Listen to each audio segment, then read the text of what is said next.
విషయానికల్లారా మీ అందరు నేను ఒకటే కోరుతా ఉన్నా, 1956 నుంచి ఈనాటి వరకు మనకు శత్రువే కాంగ్రెస్ పార్టీ. 56లో మనల్ని ఆంధ్రప్రదేశ్లో కలిపి 58 సంవత్సరాలు అనేకమైన గోస పెట్టిందే కాంగ్రెస్ పార్టీ. నేను దాని గురించి ఎక్కువ చెప్పను. కానీ ఇక్కడ మొన్న అడ్డగోలు హామీలు ఇచ్చి ఎన్నికల సందర్భంలో నోటికి మొక్కాలిగా అన్ని హామీలు ఇచ్చినారు.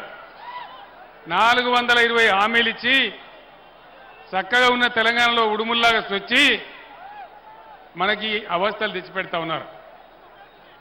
రైతు బంధు కావాలని రైతులు అడిగితే చెప్పుతోను కొడతాను ఒక మంత్రి మాట్లాడతాడు.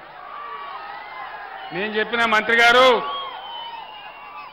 చెప్పులు మీకే లేవు, చెప్పులు రైతులకు కూడా ఉంటాయి,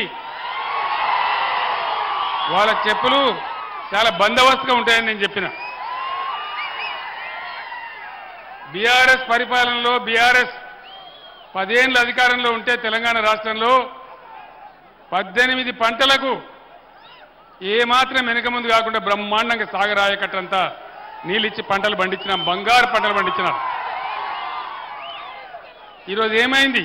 సాగర్లో నీళ్లు ఉండే, ఇయ్యగలిగిన అవకాశం ఉండే, ఈ దద్దమ్మలకు దమ్ము లేక ప్రాజెక్టు తీసుకుపోయి కేఆర్ఎంబి చేతిలో పెట్టి మొత్తం పంటలను ఎండబెట్టినారు సాగర్ ఆయకట్లో. తెలంగాణ వచ్చిన తర్వాత పంటలు ఎండినాయంటే ఇదే మొదటిసారి. రైతు బంధులో దగా, రైతు బీమా ఉంటుందో ఊడుతుందో తెలియదు. బ్రహ్మాండంగా కేసీఆర్ ఉన్నన్ని రోజులు రెప్పపాటు కూడా పోని కరెంటు కట్కా బంద్ చేసినట్టే మాయమైపోయినది. ఎక్కడికి పోయింది కరెంటు? ఏమైంది కరెంటుకు? వీళ్ళు కొత్తగా గడ్డపారలు బట్టి తవ్వి పనిచేసే అవసరం లేకున్నా కేసీఆర్ 9 ఏళ్ల పాటు ఇచ్చిన కరెంటును కూడా నడిపించలేని అసమర్థులు ఈరోజు రాజ్యాన్ని వెళ్తా ఉన్నారు మన దగ్గర.